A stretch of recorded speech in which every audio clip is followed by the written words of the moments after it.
पेश करते हैं भगवान श्री कृष्ण के कुछ फैक्ट्स। भगवान कृष्ण स्पष्टतः अपने समय के महापुरुष थे। कहने का तात्पर्य यह है कि उनके कई नामों में से एक मोहन था, जो वास्तविक अर्थ में मोहक और आकर्षक का प्रतीक है। हम आमतौर पर श्री कृष्ण को भगवान श्री विष्णु के 8वें अवतार के रूप में, आकर्षक, मनमोहक रूप में या महाभारत में अर्जुन के सारथी एवं मार्गदर्शक के रूप में याद करते हैं, जिन्होंने कुरुक्षेत्र में होने वाले धर्म और अधर्म की लड़ाई में अर्जुन को अपना रास्ता खोजने में सहायता की थी। फिर भी कृष्ण उससे कहीं ऊपर हैं। मेरा मतलब है दुनिया में भगवान के रूप में धर्म की स्थापना के लिए, जिन्होंने धर्म के बारे में भगवत गीता के रूप में सही से ज्ञान दिया। यहाँ उस अविश्वसनीय व्यक्तित्व महामानव के बारे में कुछ बातें दी गई हैं, जिनके बारे में बहुत से लोगों को शायद कोई जानकारी नहीं है। 1. कृष्ण के 108 नाम हैं। कहा जाता है कि भगवान श्री कृष्ण के 108 नाम हैं, जिनमें से कुछ उदाहरण देने के लिए गोपाल, गोविंद, देवकीनंदन, मोहन, श्याम, घनश्याम, हरि, गिरधारी, बांके बिहारी लोकप्रिय हैं। 2. भगवान श्री कृष्ण की 16,108 पत्नियां थीं।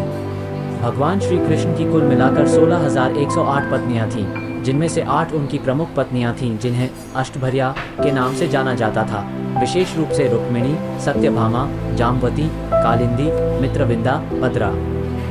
उन्होंने 16,100 महिलाओं को शैतान नरकासुर की पकड़ से बचाया, जिसने उन्हें प्रभावी ढंग से अपने महल में कैद कर रखा था और उन्हें मुक्त कराया। हालांकि वे अंततः भगवान श्री कृष्ण के पास लौट आए, क्योंकि उनके परिवार उन्हें वापस स्वीकार करने के लिए तैयार नहीं थे, इसलिए उन्होंने उनके सम्मान की रक्षा के लिए उन सभी को अपना लिया। वैसे कहा तो ये भी जाता है कि उनका उनसे कभी कोई रिश्ता नहीं रहा। 3. महारानी गांधारी ने भगवान श्री कृष्ण की निंदा की, जिसके कारण उनकी मृत्यु हो गई और उनकी परंपरा का विनाश हो गया। कुरुक्षेत्र युद्ध में गांधारी के 100 बच्चों में से प्रत्येक की मृत्यु हो गई। जब भगवान श्री कृष्ण अपनी सहानुभूति व्यक्त करने के लिए उनकी ओर बढ़े, तो विलाप करती हुई मां ने क्रोधित होकर उन्हें डांटा कि वो और यदुवंश का भी विनाश हो जाएगा। जब भगवान श्री कृष्ण को पहले लगा कि यादव अब नैतिक रूप से भ्रष्ट हो रहे हैं और उन्हें मर जाना चाहिए, इसलिए उन्होंने अपने कथन के अंत में सहजता से तथास्तु, ऐसा ही हो, कहा। 4. भगवान श्री कृष्ण की त्वचा का रंग नीला नहीं, बल्कि मटमैला था। भगवान श्री कृष्ण की आकर्षक विशेषताएं किंवदंतियों का मुद्दा है। हालांकि आमतौर पर कलाकृतियों और प्रतीकों में नीले रंग के रूप में चित्रित किया गया है, उनकी त्वचा का रंग वास्तव में मंद था। रहस्यवादी स्वीकार करते हैं कि उनकी व्यापक आकर्षक हवा में नीले रंग के स्वर थे, इसलिए उन्हें कुल मिलाकर विविधता में नीले रंग के रूप में चित्रित किया गया है। 5. भगवान श्री कृष्ण ने अपने गुरु सांदीपनि मुनि के मृत बेटे को पुनर्जीवित किया। गुरु सांदीपनि मुनि के अधीन अपनी स्कूली शिक्षा पूरी करने के बाद कृष्ण और बलराम ने अपने गुरु से पूछा कि उन्हें गुरु दक्षिणा के रूप में क्या चाहिए। गुरु सांदीपनि मुनि ने अनुरोध किया कि वे उनके मृत बेटे को पुनर्जीवित करें, जो प्रभास के निकट समुद्र में गायब हो गया था। भगवान श्री बलराम और भगवान श्री कृष्ण बाहर गए, जहां उन्हें पता चला कि उनके गुरु के बेटे की मौत हो गई है, जिसके परिणाम स्वरूप वे यम, मृत्यु के भगवान, के पास गए और अनुरोध किया कि वो बच्चे को फिर से पुनर्जीवित करें। तदनुसार भगवान श्री कृष्ण और भगवान श्री बलराम अपने गुरु के बेटे को पुनर्जीवित करके ले आते हैं। 6. भगवान श्री कृष्ण अपने शंख पांचजन्य को बजाते हुए शंखनाद करते थे। भगवान श्री कृष्ण के पांचजन्य नामक शंख को बजाने पर पूरे विश्व में तीव्र प्रतिध्वनि होती थी। भगवान श्री कृष्ण ने कुरुक्षेत्र के युद्ध की शुरुआत और अंत में धर्म की जीत का प्रतिनिधित्व करने के लिए अपना शंख बजाया। 6. भगवान श्री कृष्ण का संबंध पांडवों से था। पांडवों की माता कुंती वास्तव में वसुदेव की बहन थी। वसुदेव भगवान श्री कृष्ण के पिता थे। भगवान श्री कृष्ण का एक और नाम वासुदेव भी है। 7. एकलव्य भगवान श्री कृष्ण का चचेरा भाई था, तथापि एकलव्य उनके द्वारा मारा गया।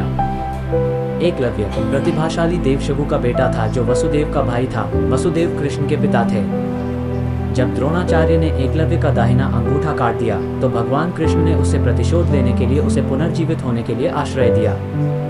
एकलव्य को धृष्टद्युम्न के रूप में पुनर्जीवित किया गया है, जो द्रोणाचार्य की हत्या के एकमात्र कारण बने, जो यज्ञ अग्नि से बाहर निकला था। 8. कृष्ण की मृत्यु विभिन्न निंदाओं और बाली के विरुद्ध उनके स्वयं के धर्म प्रदर्शन का परिणाम थी। कई निंदाओं के कारण कृष्ण की मृत्यु हो गई। जैसा कि किंवदंती है, गांधारी ने कृष्ण पर यह आरोप लगाया था कि कुछ ही वर्षों में वो अपने पूरे परिवार के साथ विनाश हो जाएंगे। ऋषि दुर्वासा ने कृष्ण की निंदा की थी। क्रोधित होकर दुर्वासा ने कृष्ण की निंदा करते हुए कहा कि उनका निधन उनके पैरों के बल होगा। जैसे ही गांधारी की निंदा के बाद यादव परिवार का विनाश हो गया, भगवान कृष्ण एक पेड़ के नीचे योग समाधि में चले गए। उनके पैर को एक शिकारी जारा ने एक प्राणी समझकर कृष्ण के पैर में तीर मार दिया था।